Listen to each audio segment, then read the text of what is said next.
안녕하세요. 밤하늘 사연방입니다. 사연 시작하겠습니다. 안녕하세요. 저 사연을 보내는 거 처음이에요. 솔직히 이런 거 하는 사람 아닌데 오늘은 도저히 안 되겠더라고요. 이 이야기를 혼자 가슴에 묻어두기엔 너무 오래됐고 너무 무거워서요. 긴 이야기예요. 근데 끝까지 들어주셨으면 해요. 끝에 가면 제가 왜 이 이야기를 꺼냈는지 아실 거예요. 제가 결혼한 게 29이었어요. 남편 최동현 씨는 차남이에요. 위에 형이 하나 있고요. 결혼 전에 시댁 분위기를 어느 정도 파악했어야 했는데 그땐 남편이 좋아서 그냥 뛰어들었어요. 나중에야 사랑이 눈을 멀게 한다는 게 이런 거구나 싶었죠. 시어머니는 처음부터 저한테 좀 냉랭하셨어요. 장남 최동철 아주버님이 이미 결혼해서 아들까지 낳았으니 시어머니 입장에선 차남 며느리는 그냥 덤이었던 거죠. 노골적으로 무시하는 건 아니었지만 뭔가 늘 한 끗 차이가 있었어요.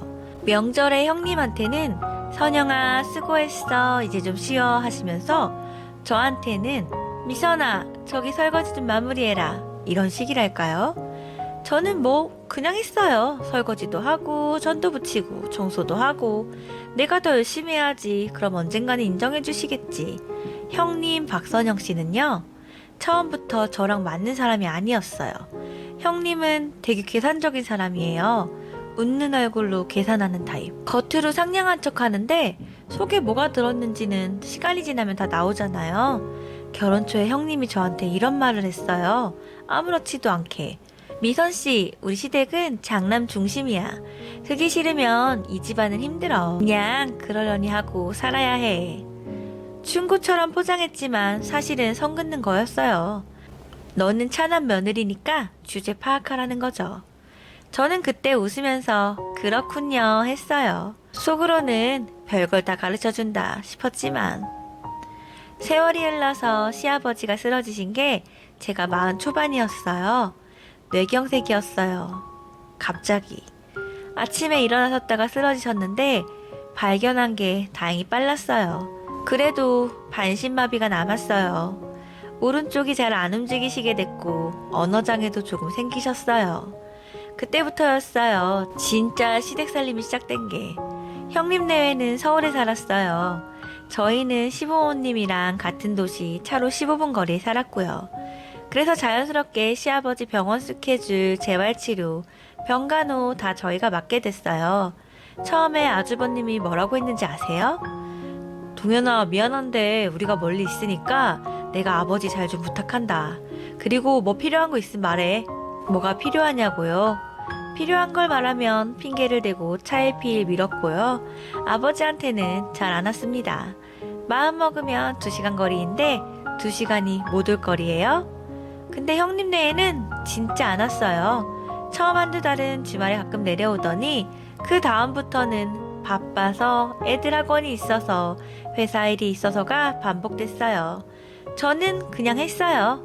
월요일엔 차을병원, 화요일엔 내과, 목요일엔 한의원, 시아버지가 좋아하시는 반찬 챙겨드리고 기저귀도 갈고 씻겨드리고 남편은 직장 다니니까 낮에는 다 혼자였어요. 사실 정말 힘들었어요. 시어머니도 연세가 있으시니 시아버지 간병을 혼자 감당하기 어려우셨어요. 그래서 제가 사실상 2분 다 챙겼어요. 형님은 그 시간에 뭘 했냐고요? 백화점 문화센터 다니셨어요. 요가도 하시고 수채화도 배우시고 인스타그램에 사진 올리시던데 예쁜 카페 사진, 전시회 사진 기가 막혀서 말이 안 나오더라고요 진짜. 그렇게 4년이 지났어요. 정말 긴 시간이었어요. 시아버지가 결국 돌아가셨어요. 그렇게 4년이 지났어요. 짧은 시간 같지만 저는 길게 느껴졌어요. 시아버지가 결국 돌아가셨어요. 마지막 3개월은 제가 거의 매일 아버님 옆에서 살다시피 했어요. 호스피스 단계까지 가셨거든요. 밥도 못 드시고 의식도 왔다 갔다 하시고 저는 그 자리에서 손잡아드리고 찬송가 틀어드리고 자다 일어나서 체위 바꿔드리고 형님 내외는 임종 이틀 전에야 내려왔어요. 내려오자마자 형님이 뭘 했는지 아세요? 평실 들어오더니 시아버지한테 아버님 선영이 왔어요 하시고는 저보고 미선씨 고생했어요. 이제 우리 왔으니까 좀 쉬어요. 이러는 거예요. 어이가 없어서 웃음도 안 나오더라고요. 4년 동안 어디 계셨다가 이틀 전에 오셔서 우리 왔으니까 쉬어요 하면서 온갖 생색을 내더라고요. 시아버지 장례는 아주버님이 상주 노릇하셨어요. 문상객들한테 인사하고 절하고. 네, 장남이니까요. 그건 그럴 수 있어요. 그리고 저희 부부한테 장례 내내 이것 해라 저것 해라 심부름만 시키더라고요. 장례가 끝나고 49제도 지나고 어느 정도 마음이 가라앉을 때쯤 형님네가 시어머니 모시고 뭔가 이야기가 있다며 내려왔어요. 거실에 다 모인 자리에서 아주버님이 먼저 말을 꺼냈어요. 자, 이제 아버지도 돌아가셨으니까 현실적인 이야기를 해야 할 것 같아서 재산 정리 이야기야. 저는 그 말이 나오는 순간 아, 이게 오늘 자리 목적이구나 싶었어요. 아주버님이 설명하는 내용인즉슨 시아버지 명의 재산이 2가지였어요. 첫째는 시부모님이 사시는 집, 단독주택인데 땅까지 합치면 꽤 됐어요. 둘째는 작은 상가 건물 하나 월세 받던 거. 아주버님 말씀이 이렇더라고요. 원칙적으로 장남이 부모님 재산을 관리하는 게 맞고 어머니도 앞으로 우리가 모셔야 하니까 집이랑 상가는 어머니 생전에 내 명의로 해두는 게 낫겠어. 어머니, 그렇게 하는 게 좋겠죠? 시어머니가 그 자리에서 뭐라고 하셨냐고요? 그래, 동철이 말이 맞아. 저는 그 말 듣고 남편 얼굴을 봤어요. 남편도 당황한 얼굴이었어요. 근데 형한테 뭔가 말하려다가 그냥 입을 다물더라고요. 이 사람 특기가 그거예요. 불편한 자리에서 입 다무는 거. 저는 조용히 손들었어요. 잠깐요, 아주버님. 저도 한 말씀 드려도 될까요? 아주버님이 저를 보더니 약간 당황한 듯 그래요 했어요. 저는 천천히 말했어요. 아버님 재산은 어머님 것이고 어머니 다음엔 2 아들한테 법대로 상속되는 거잖아요. 그게 원칙이고요. 지금 이 자리에서 아치버님 명의로 다 넘긴다는 게 법적으로 어떤 의미인지 저는 좀 짚어보고 싶어요. 아주버님 표정이 굳더라고요. 형님이 끼어들었어요. 미선씨, 이게 그럼 법적으로 따질 자리예요? 가족끼리 앞으로를 이야기하는 거잖아요. 가족끼리 이야기하는 거면 더 솔직해야죠. 그리고 형님네가 어머니 앞으로 모신다고 하셨는데 지금까지 아버님 간병은 누가 했는지도 한번 생각해 보셔야 하지 않을까요? 그 말이 나오자 공기가 싸늘해졌어요. 형님이 저를 쏘아보더니 이러는 거예요. 미선씨, 우리가 멀리 살아서 못 온 거잖아요. 그리고 솔직히 말해서 간병은 형편이 되는 사람이 하는 거예요. 우리는 그 대신 명절마다 용돈 드리고 집 수리비 보태고 아버님 치료비도 일부 드렸잖아요. 근데 그걸 지금 공로라고 따지는 거예요? 저는 그 말 듣고 숨을 한번 크게 들이쉬었어요. 치료비 일부요?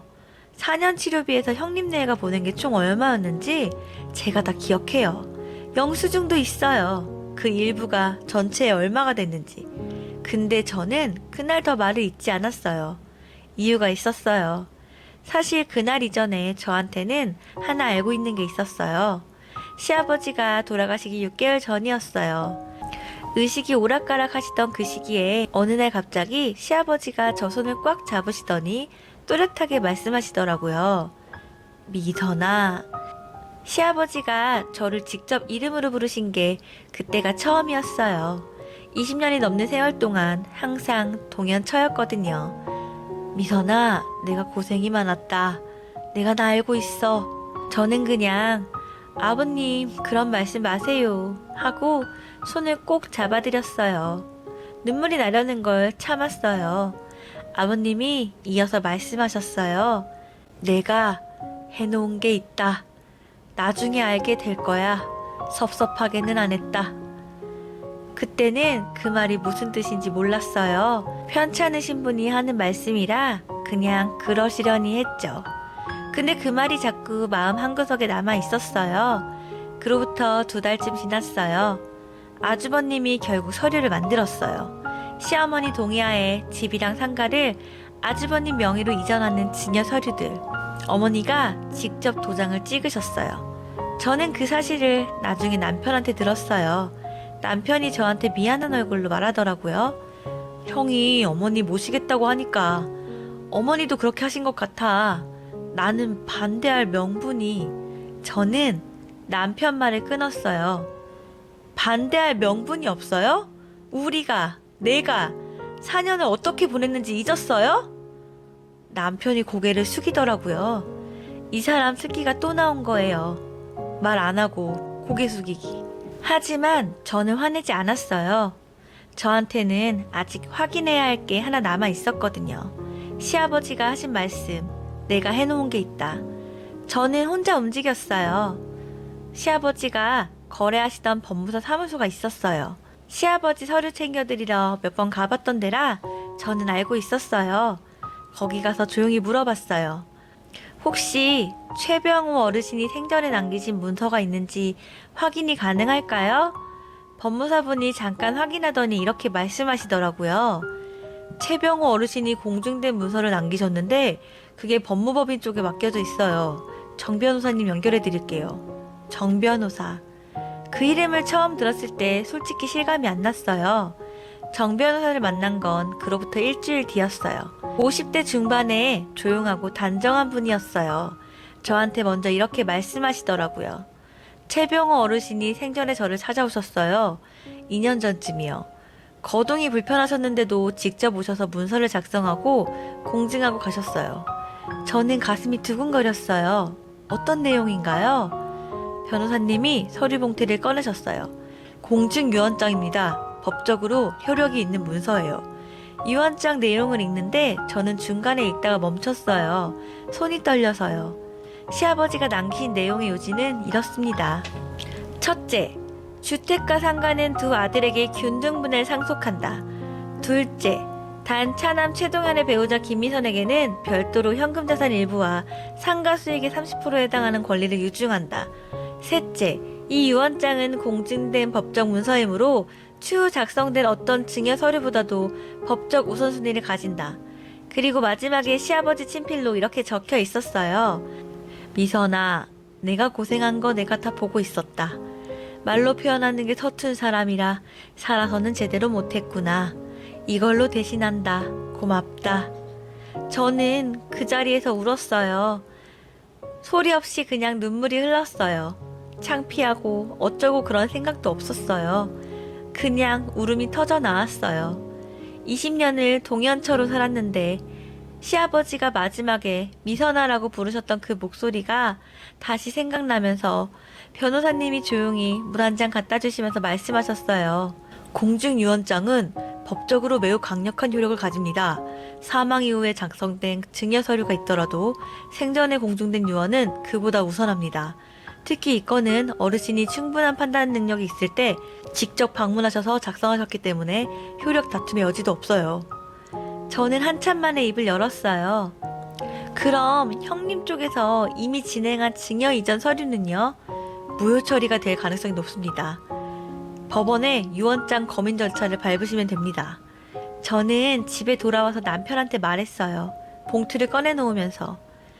여보, 아버님이 남기신 거 있어요. 남편이 그걸 읽는 내내 말이 없었어요. 다 읽고 나서 한참 있다가 그러더라고요. 아버지가 이걸 혼자 하신 거야? 그렇대요.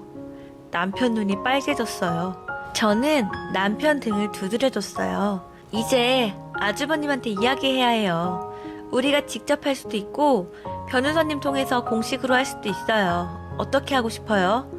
남편이 이번엔 망설이지 않았어요. 변호사님 통해서 하자. 나도 이번엔 제대로 하고 싶어. 아주버님한테 그 내용 증명이 갔어요. 공증 유언장의 존재, 법적 효력, 그리고 기존 증여 서류에 대한 무효 처리 요청. 아주버님한테 전화가 왔어요. 저는 안 받았어요. 남편한테도 전화가 왔어요. 남편이 받더니 딱 한마디 했대요. 형, 변호사님 통해서 이야기해요. 아주버님이 그 전화에서 뭐라고 했는지 아세요? 야, 이게 말이 되냐? 아버지가 언제 그런 걸 만들었어? 미선이가 꾸민 거 아니야? 남편이 그 말 듣고 전화를 끊었대요. 처음으로 형한테 전화를 끊었다고. 남편이 저한테 말해줬어요. 좀 떨렸다고. 저는 그 말을 듣고 남편 손을 잡았어요. 잘했어요. 그로부터 2주 뒤에 대면 자리가 생겼어요. 변호사 사무실에서 양쪽이 다 모였어요. 형님 내외, 저희 부부, 그리고 정 변호사님. 아주버님이 들어오면서 저를 보는 눈빛이 싸늘했어요. 형님은 입을 꽉 다물고 팔짱을 끼고 앉았어요. 변호사님이 차분하게 설명을 시작하셨어요. 공중유언장의 법적 효력, 작성 경위, 어르신의 정신능력 상태에 대한 의료기록까지, 시아버지는 유언장 작성 당시 담당 의사의 확인서까지 받아두셨더라고요. 당신이 얼마나 치밀하게 준비하셨는지 아주버님이 중간에 끼어들었어요. 그게 아버지 뜻이 맞냐고요. 아버지가 판단이 제대로 됐을 때 작성한 게 맞나고요. 변호사님이 의료 확인서를 꺼내 보여주셨어요. 아주버님은 그 서류를 보더니 그냥 아무 말도 못했어요. 형님이 대신 입을 열었어요. 어차피 우리가 이제 어머니 모실 거잖아요. 어머니 생활비, 의료비 다 우리가 부담할 건데 그 상황에서 재산이 이렇게 나눠가는 게 말이 돼요? 저는 그 말을 듣고 조용히 폴더를 꺼냈어요. 제가 준비한 거예요. 4년치 간병 기록이었어요. 병원 영수증, 약국 영수증, 재활치료 일정표, 방문 간호 기록, 제가 직접 쓴 간병일지, 날짜별로 정리된 것들. 그리고 제가 차분하게 말했어요. 아주버님, 저는 지금 뭘 빼앗으려는 게 아니에요. 아주버님이 남기신 뜻대로 하자는 거예요. 그리고 어머니 앞으로 모시는 문제는 그것대로 우리가 의논하면 되는 거고요. 근데 한 가지만 여쭤봐도 될까요? 아주버님이 저를 봤어요. 지난 4년 동안 아버님 재활병원에 몇 번이나 오셨어요? 아주버님이 입을 다물었어요. 어머니 당뇨관리 식단표 보신 적 있으세요? 마지막 입원하셨을 때 아버님이 좋아하셔서 제가 매일 틀어드린 노래가 뭔지 아세요? 아주버님이 눈을 피하더라고요. 저는 계속했어요. 저는 그 4년 동안 단 한 번도 이걸 공로라고 생각한 적 없어요. 그냥 해야 하니까 했어요. 근데 오늘 형님이 먼저 어머니 모시겠다는 걸 카드로 쓰셔서 저도 할 말을 드린 거예요. 사무실 안이 조용해졌어요. 아주버님이 한참 있다가 헛기침을 하더니 낮은 목소리로 말했어요. 알겠어요. 변호사님 말씀대로 진행합시다. 형님은 그 자리에서 끝까지 아무 말도 안 했어요. 법적 절차는 생각보다 매끄럽게 진행됐어요. 공증유언장에 효력이 확인됐고 주택가 상가는 두 아들 균등 분할로 정리됐어요. 아주버님이 이미 이전한 증여 서류는 무효 처리 과정을 밟았어요. 그리고 시아버지가 저한테 별도로 남기신 부분, 현금 자산과 상가 수익 지분은 그대로 제 이름으로 왔어요. 형님 내에는 그 이후로 연락이 뜸해졌어요. 시어머니는요. 이상하게도 그 일이 있고 나서 시어머니가 저한테 먼저 전화를 하셨어요. 미선아, 나 좀 봐야겠다. 저는 바로 갔어요. 시어머니가 저를 앉혀놓고 한참 저를 보시더니 이러셨어요. 내가 너한테 너무 그랬지? 동철이 편만 들고 미안하다. 그 말씀이 나오는데 저는 어떻게 반응해야 할지 몰랐어요. 20년 넘게 들어본 적 없는 말이라서 저는 그냥 시어머니 손을 잡았어요. 괜찮아요, 어머니. 그게 다였어요. 그 이후로 시어머니는 저희 집 근처 요양원에 입소하셨어요. 형님이 모시겠다고 했던 약속은 뭐 어떻게 됐는지는 말씀 안 드려도 아시겠죠? 저는 일주일에 2번씩 가요. 좋아하시는 호박죽 만들어 들고 가고 손 주물러 드리고 시시한 드라마 얘기도 같이 하고 형님 내에는 한 달에 한 번 올까 말까 해요. 근데 이상한 건 시어머니가 이제 저 오는 날을 기다리신대요. 요양원 선생님이 그러시더라고요. 어머니가 작은 며느리 오는 날 제일 좋아하세요 라고. 얼마 전에 시어머니가 저한테 이런 말씀을 하셨어요. 미선아, 내가 살아보니까 있잖아. 가족이라는 게 피가 아니더라. 옆에 있어준 사람이 가족이더라고. 저는 그 말씀 듣고 집에 오는 길에 차 안에서 한참 울었어요. 20년 전에 들었더라면 얼마나 좋았을까 싶어서요. 근데 또 한편으로는 지금이라도 들었으니 됐다 싶었어요. 늦어도 듣는 게 못 듣는 것보다 낫잖아요. 형님 내에는 요즘 어떻게 지내냐고요? 상가 지분이 절반으로 줄었고 주택도 공동 명의가 됐어요. 형님은 그 이후로 저한테 연락을 거의 안 해요. 그게 솔직히 더 편해요. 억지로 웃으면서 형님 어서 오세요 안 해도 되니까요. 아주버님은 가끔 남편한테 전화해요. 어색한 안부. 남편도 어색하게 받아요. 둘이 아직 풀어야 할 게 있는 것 같은데 그건 그 사람들 이야기예요. 저는 기다려줄 생각이에요. 천천히. 다들 시어머니 모시는 걸 불편해하시는 분들도 계세요. 그렇지만 저는 좋은 게 좋은 거고 시어머니를 제가 모시는 게 바보 같다는 사람들도 있어요. 그렇지만 저는 제 도리를 다할 거고 착한 끝은 있다는 말도 믿어요. 긴 이야기를 끝까지 들어주셔서 감사합니다. 구독, 좋아요, 댓글은 사연 제작에 큰 힘이 됩니다. 오늘도 좋은 하루 되세요.